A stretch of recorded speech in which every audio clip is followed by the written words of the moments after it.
So in the end of the last video, I said I had something a bit more mainstream coming, and here you go. It's a Musto Skiff, as you can see on the sticker.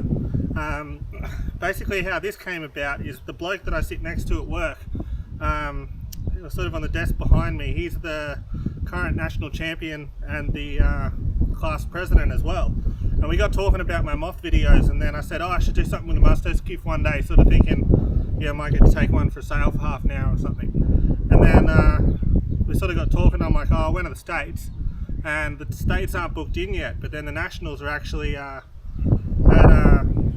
Safety Beach Yacht Club at the first week of January as part of this skiff festival thing. So it's the Mustos, the Javelins and the B14 Nationals all combined, and then the Mustos are racing a bit later in the afternoon, which suits me.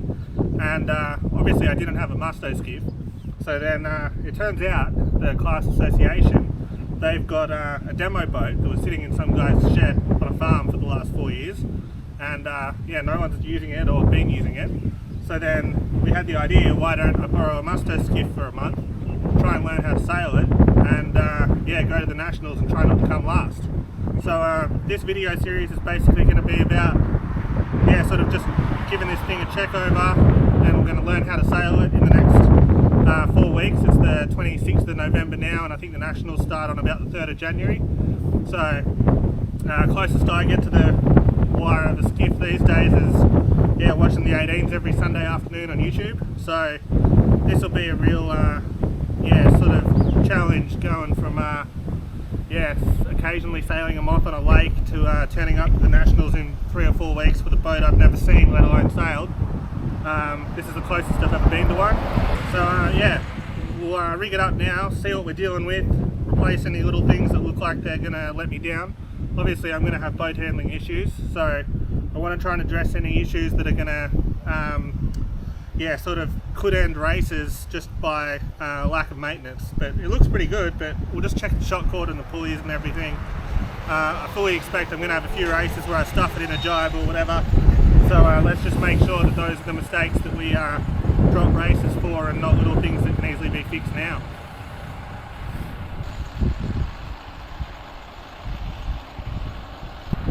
So as you can see, this particular boat is number 357. The Musto Skiff has an awesome website that the class has put together, and there's pretty much everything you could ever want to know on there. So I found a list of what sail numbers they produced in what years, and number 357 was one of the first boats of 2008. So it'll be 15 years, going on 16 probably when I take it to the Nationals in a few weeks. And as you can see, they're built by Ovington. They're located in Tynemouth, England. They're a very well-known boat builder, producing high-quality boats for a long time. And that's why these sort of have a reputation for being reliable. So I'm not too worried about being sort of 40 or 50 kilos heavier than the rest of the blokes, because these have a good reputation for being a sturdy boat. So let's try and get these wings on and see what it looks like.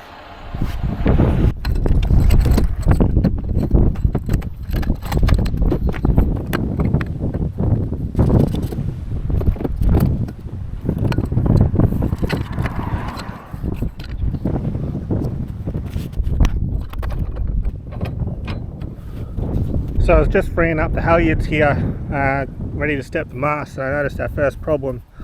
This exit block here for the kite halyard, I think it's just completely jammed up. So I found this random 90s Aerolube stuff, formulated for today's environment, free of CFCs. I think that came out a while ago. Made in Broadmeadows. There you go. So we'll see if that frees it up. If not, I might have to get another one, and it's quite narrow though, like high load, so maybe it's a Musto specific fitting. And then I'd have to drill out these rivets, so we'll see if we can free it up. But that's the kind of thing that'll make your life really hard. So as you can see, this boat came with your kind of standard trapeze setup. It's got the adjustable splice up here where you set your height for the day. So if it's a light day, you pull this up, windy day, let it down. But then down here you can see it's got the kind of 49er Olympic one-to-one adjustment system. And I don't know about you, but I'm not like a 2016 Peter Burley, and there's no way that that's going to work for me in a regatta where I've got to raise and lower myself repeatedly, having not been on the wire for a long time. But luckily, Paul, who lent me the boat, had just taken these off his boat, which are tacking sticks. I tried these on a contender once when I sailed those for a few weeks, and yeah, they were pretty good. So it looks like, from what I can see, this has got a 2-to-1 system, which will allow me to halve my sort of body weight when I'm raising and lowering myself, and yeah, won't need to be a sort of Olympic medalist to do so. So let's get these old wires off, fit these ones, and yeah, go from there. So you can see here they're using like a bit of blue shot cord to stop the T-balls coming up so they can't fall out if you capsize or whatever. Obviously in my case I'm going to have to take that out completely, then I'll be able to get the T-ball out so I can undo this little hitch, like feed the loop over the top of the T-ball and pull it out. Then I'll have to put the new trapeze through the same hole, do the same thing. Then I'll probably use one of my little splicing fids to feed probably a new bit of shot cord just for the sake of replacing stuff through that hole, and then tie it off again.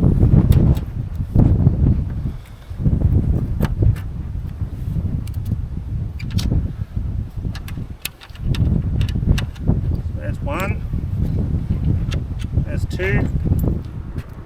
So I've laid the new trapezes out, they're going all the way up to the top, they're clear of everything. The absolutely critical thing when you're doing this kind of stuff is if there's anything green on like a trapeze or anything like that, it's just got to be on the starboard side of the boat. Can't stand it if it's on the port side. The adjuster on the, like this rope on the other side, it's not red, but at least the green one is going to be on the starboard side of the boat, because that would drive me insane for the 5 or 6 times I sail this thing. Oh, look at this. This is like witchcraft. So you think you've got to pull it apart, but you don't actually, because you can like invert it. So if you push that through there, undo that, then flick it over the top of itself like that, and sort of turn it inside out. Then you can pull it through, and you haven't had to undo the bottom. So now we get our other trapeze, which will be our port side with the yellow adjuster that's not green, and then perform similar witchcraft. So we're going to pull it through our loop, put it over the T-ball, flick it over the top of itself, like that. There we go. No splicing required. T-ball back in slot. Do the other side. And then I better go find a piece of shot cord, because I don't have any down here. And then I will use the splicing tool to feed that through there. It's quite hot. It's kind of hot, cold and windy at the same time. Classic Melbourne. Put that back in the fridge, and I'll go and find the shot cord. This bit of shot cord through that hole, because even while I was up there getting a drink, this T-ball fell out of the bottom of the rig, and you can just picture the boat lying on its side in the water if you've tipped over, and those are sort of doing that. Uh-oh, now you've got no trapezes. So this is definitely one of those race ruining type things that you definitely want to make sure is stronger than it sort of needs to be. So I had a few off-cut, a few bits of sort of 3 and 4mm shot cord, and I've gone for the thicker of the two. Ideally I could just poke it through and it would come out the other side, but you can see the chance of that happening is yeah, next to nothing. So what I'm going to do is grab this splicing needle. I think that's an RF Splice-F10, the smaller one. Poke that through the rig like this, and then obviously I've got to be careful, because these tools are designed to splice Dyneema like this, which you would taper, and obviously you can't taper shot cord. So I'm going to put it in, but I'm not going to pull very hard, because it wouldn't take much for this shot cord that's quite round and doesn't squish like Dyneema to break the end of my splicing tool. So you can see there, that's pulled it through the other side of the rig. Now I'm just going to wrap it back around the front like that old blue piece was. Tie it up nice and tight. Good reef knot. And then I'd like to burn the ends, but it's blowing about 18 knots out here, so I'll try and get the other side without burning my hand. So So you can see now that's in there. Can't get those out even if I try. So that gives me reassurance when I inevitably tip over that the trapezes will still be in the rig, and of course they'll have the shot cord pulling down as well. So while I was up here doing the trapezes, I was just sort of looking at this, and sort of got a habit of always looking out for things that could potentially ruin races, especially in this situation where I'm going to ruin the race myself and I don't want the boat to let me down. And I was just sort of looking at this kite halyard block, thinking like it's probably original, so it's 15, 16 years old. She's looking pretty sort of chalky. It still spins pretty well, like it. Don't think it's done that much work, but it is a bit rattly. And then I've got some of these. I've got a 20mm high load just sitting in the toolbox. I think it's left over from the moth when I wasn't sure how I was going to do the cunno or something. So I think it'd be kind of stupid to have a brand new high load block that's sort of a generation beyond this type of thing sitting in my toolbox when I'm going to be putting a lot of load on this. And I'm just thinking if that did jump off and sort of get down the side of that cheek or something, that could jam. I could get that thing happening where you get the halyard stuck between like the cheek and the sheath, and then that would turn it into like a jam cleat or a V cleat. And obviously being at the top of the mast or nearly the top on a single-handed boat, that'll be a total pain, and yeah, definitely could cost me a race at the Nationals. So I'm just going to quickly take off this lashing, and then I will lash this block on. I think they've actually put this on upside down. That's interesting, but we'll just leave that because it's been like that forever. So yeah, let's get this block off, then I'll have to go down, untie the Spinnaker halyard, pull it through, put this one on. So yeah, this Harken block is obviously a swivel head, and they've shackled it on to the tang here. I'm thinking what I'll do, I'll just put this back on there for now, is I'll lash the high load block onto that shackle, because then I'm going to have a nice sort of bearing surface around this pin for the dyneema, and the side to side articulation, which I sort of imagine would do the cutting along this top edge as the Spinnaker kind of jibes back and forth and stuff. I could see that kind of soaring through that dyneema on the high load block over time. I don't want that to break, so I'm going to lash onto this, keep it nice and tight, which should keep the hoist height the same, and that way I've sort of mitigated that risk of cutting through the lashing on this tang. So again, this is the same tool that I had just before, which I use for everything. I think you want to get about 3 laps through these.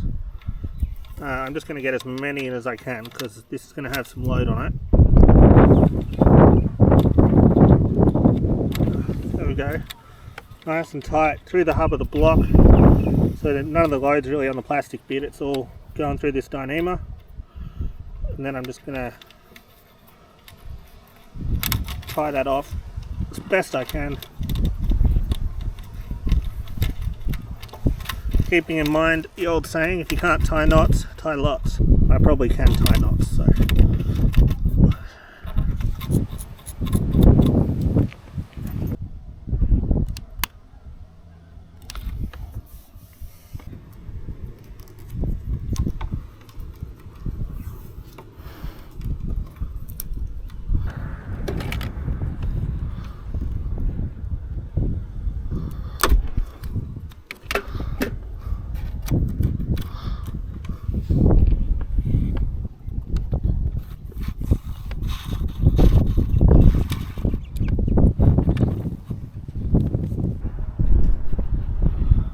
while we're in the process of retaping things, I thought I'd just redo these spreader ends because that's all sort of coming off.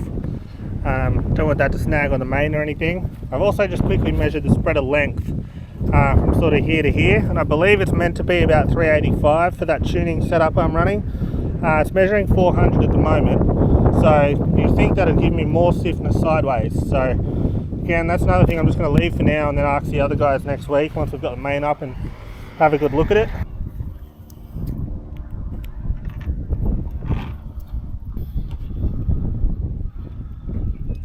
So the rigging guide says the next thing to do is to fit the boat breaker back onto the snap shackle, and that'll clip onto the loop on the forestay according to the manual.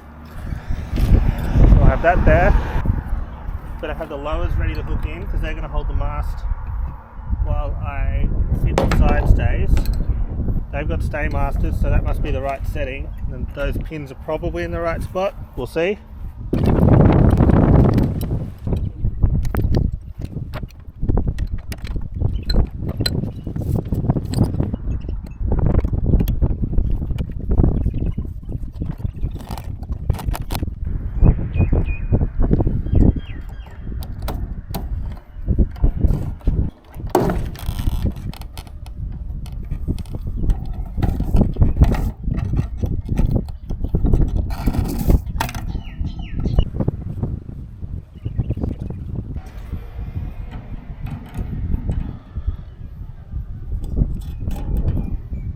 It's 26 on the forestay, 25 and a bit. I'm meant to be 28. Meant to be 31, currently at 29. Lowers are meant to be on 10, currently on 14.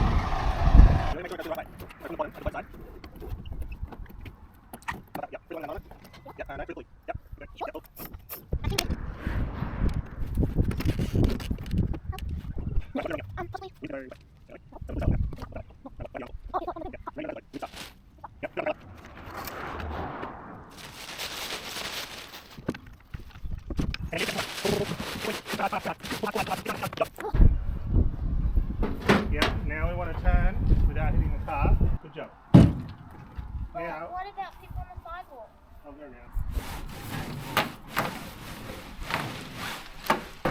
Hold on and stop flapping. There you go.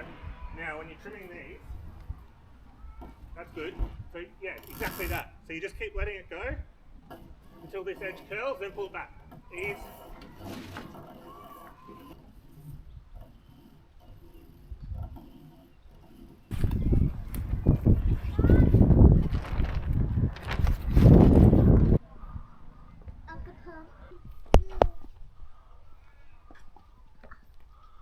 So as you can see, my Musto Skiff rigging session yesterday kind of turned into a bit of a sailing lesson for my nieces today. I've got it all put together, but yeah, it's interesting with these sort of one design boats. There's not a lot to sort of do. Yeah, I might as well change. I put this Dyneema loop in here. I replaced the main sheet because I just wanted something with a bit of Technora in it, and yeah, I couldn't fit it through the hub of this block. So I'm just gonna get rid of this loop I had in my toolbox because it makes it too long and it goes block to block too soon. And then yeah, I can't fit it through there, like it just doesn't happen. So I'm gonna tie a really short little bow line here. I've got some what's this, 2mm Dyneema. Obviously 2mm Dyneema by itself is not much, it's only 400 kilos braking load, but I can fit a heap of laps through there. So I'm just going to reel off a metre and a bit. These are the mini reels that Robline make, so handy in the toolbox. I'm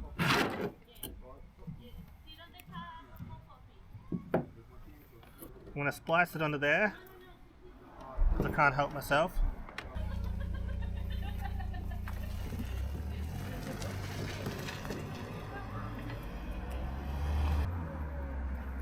So there, I've just tapered that off. Then I'll go through there. I need to pull it through the other one. So short through long.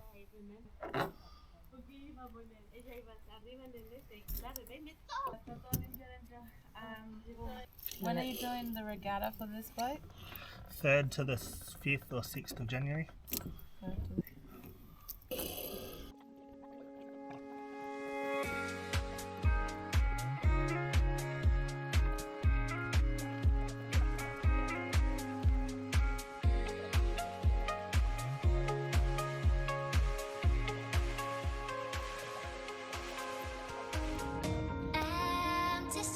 But I kept searching for your trace in the dark. Lost in